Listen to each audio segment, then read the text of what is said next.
আসসালামু আলাইকুম। হাদির মৃত্যুর খবরে ভারতীয় গণমাধ্যমে নোংরামি, সিরিয়া জুড়ে ব্যাপক হামলা যুক্তরাষ্ট্রের, ইরানের শাহেদ ড্রোনের রণতরী থেকে উৎক্ষেপণ যুক্তরাষ্ট্রের। বিডিভিউজ ইনফোটেনমেন্টে স্বাগত জানাচ্ছি, আমি শরফি দিবা।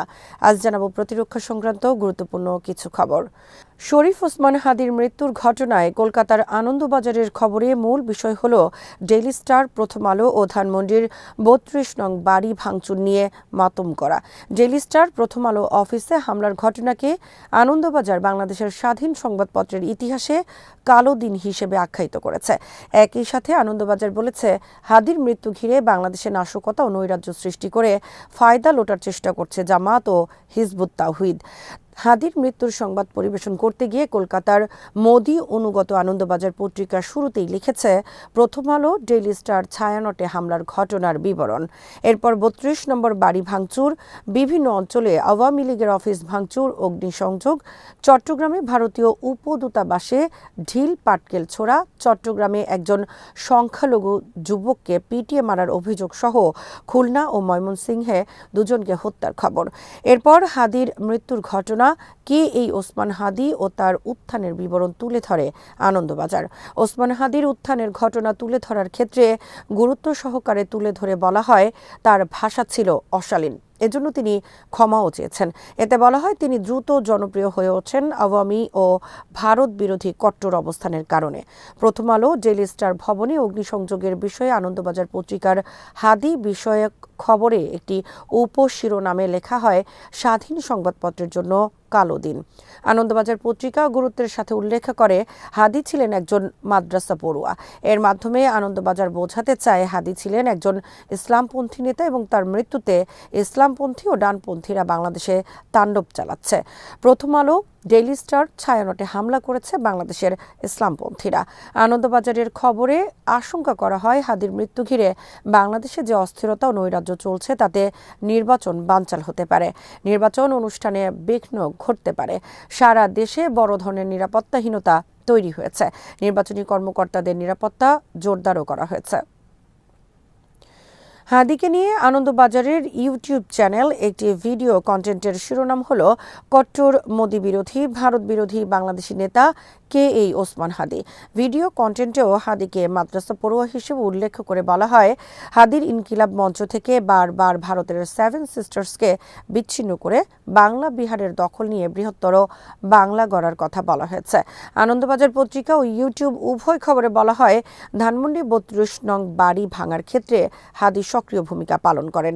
প্রথম আলো ডেইলি স্টার ভবনে অগ্নিসংযোগের ঘটনা নিয়ে আনন্দবাজার ইউটিউব আলাদা দুটি কন্টেন্ট তৈরি করেছে। এতে জুলাই আন্দোলনে একাধিক ছাত্রের মৃত্যু হয় বলে চরম মিথ্যাচার করা হয়। আনন্দবাজার জানায়, ২০২৪ সালের জুলাইয়ে আবু সাইদ সহ একাধিক ছাত্রের মৃত্যুতে অভ্যুত্থানে ফেটে পড়েছিল বাংলাদেশ। আনন্দবাজার জানায়, হাদির মৃত্যুতে বাংলাদেশের প্রথম সারির ২ সংবাদপত্র প্রথম আলো ও ডেইলি স্টার ভবনে ভাঙচুর চালিয়ে আগুন দিয়ে জ্বালিয়ে দেয় বিক্ষুব্ধ জনতা। আনন্দবাজার আরও বলেছে, হাদির মৃত্যু ঘিরে ১৮ ডিসেম্বর রাতের হিংসাত্মক ঘটনায় জামাত ইসলামী ও হিজবুত তাহরিরের মদদ রয়েছে। আনন্দবাজার তাদের এ বক্তব্যের পক্ষে ব্যবহার করেছে বিএনপি মহাসচিব মির্জা ফখরুল ইসলাম আলমগীরের একটি বিবৃতি। মির্জা ফখরুলের এই বিবৃতিতে বলা হয়, ছাত্র জনতার আন্দোলনে আওয়ামী স্বৈরাচারী শাসক গোষ্ঠীর পতনের পর দুষ্কৃতিকারীরা আবারও দেশে অস্থিতিশীল পরিস্থিতি সৃষ্টি সহ নৈরাজ্যের মাধ্যমে ফায়দা হাসিলের অপতৎপরতায় লিপ্ত রয়েছে। মির্জা ফখরুলের ভাষায়, এই দুষ্কৃতিকারী আর ফায়দা হাসিলের চেষ্টারত বলতে জামাত আর হিজবুত তাহরিরকে বুঝিয়েছে আনন্দবাজার। তবে আনন্দবাজারের সব খবরে হাদিকে উগ্র ভারত বিদ্বেষী হিসেবে আখ্যায়িত করলেও ভাঙচুরের শিকার হওয়া প্রথম আলো ও ডেইলি স্টার জন্ম থেকে সূক্ষ্ম কৌশলে ভারতের এবং আওয়ামী ফ্যাসিবাদের পক্ষের পত্রিকা ছিল, সে কথা একবারও উল্লেখ করেনি কোথাও। তবে south China morning post, Al Jazeera ও গার্ডিয়ানের মতো আন্তর্জাতিক মানের সংবাদপত্রগুলো হাদিকে একজন গণতন্ত্রকামী নেতা হিসেবে তুলে ধরেছে। গণঅভ্যুত্থানে তার ভূমিকা উঠে এসেছে এসব রিপোর্টে।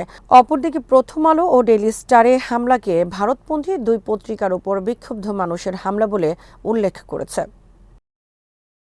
আইএস দমনের নামে সিরিয়ার ৭০টি স্থানে শুক্রবার বিমান হামলা চালিয়েছে যুক্তরাষ্ট্র। সিরিয়ায় এই হামলায় যুক্তরাষ্ট্রের সাথে অংশ নিয়েছে যুক্তরাষ্ট্রের পদলেহী রাষ্ট্র জর্ডান।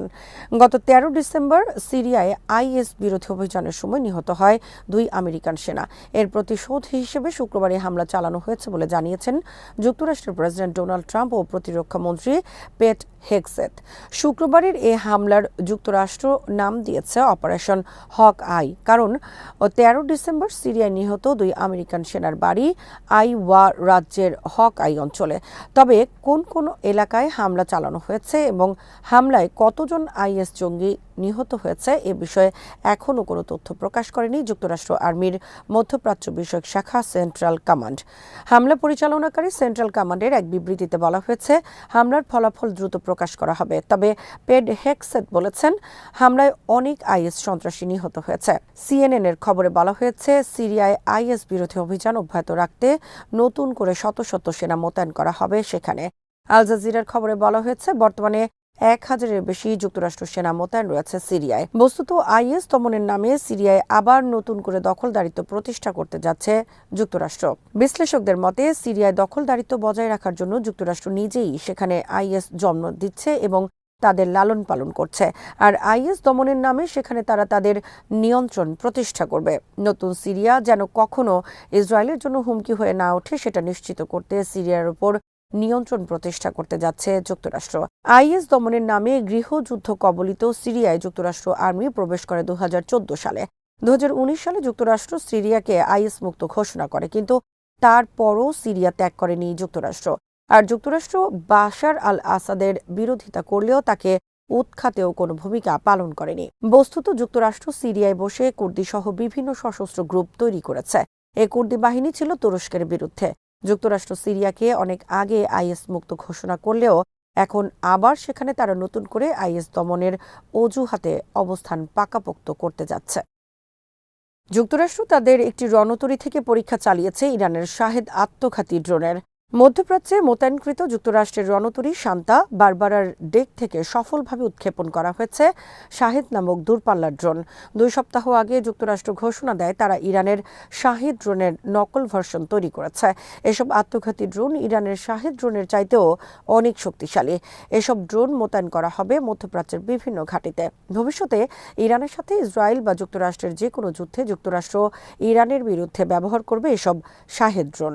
সর্বশেষ ইরান-ইসরায়েল যুদ্ধে ইরান ইসরায়েলের বিরুদ্ধে অনেক সস্তা দামের ড্রোন ব্যবহার করেছে, কিন্তু বিপরীতে যুক্তরাষ্ট্র ও ইসরায়েলের হামলা ছিল ব্যয়বহুল মিসাইলের সাহায্যে। যুদ্ধে অধিক ব্যয় কমাতে যুক্তরাষ্ট্র এবার সস্তা ড্রোনের দিকে ঝুঁকছে। ইউক্রেন যুদ্ধের পর বিশ্ব সমরাঙ্গনে আলোচনায় আসে ইরানের শাহেদ নামক আত্মঘাতী ড্রোনের। ইরান রাশিয়াকে হাজার হাজার এসব ড্রোন সরবরাহ করেছে এবং রাশিয়া ইউক্রেনে এসব ড্রোনের সাহায্যে সফল ধ্বংসাত্মক হামলা চালিয়েছে। রাশিয়া নিজেও এখন শাহেদের আদলে নতুন ড্রোন তৈরি করেছে এবং ইউক্রেনে হামলা শুরু করেছে এর সাহায্যে। আজ এখানেই শেষ করছি। সমরাস্ত্র প্রতিরক্ষা ও কূটনীতির নানা তথ্য জানতে চোখ রাখুন বিডিভিউজ ইনফোটেইনমেন্টে। চ্যানেলটি ভালো লাগলে সাবস্ক্রাইব করুন, সংযুক্ত থাকুন আমাদের ফেসবুক পেজে। আল্লাহ হাফেজ।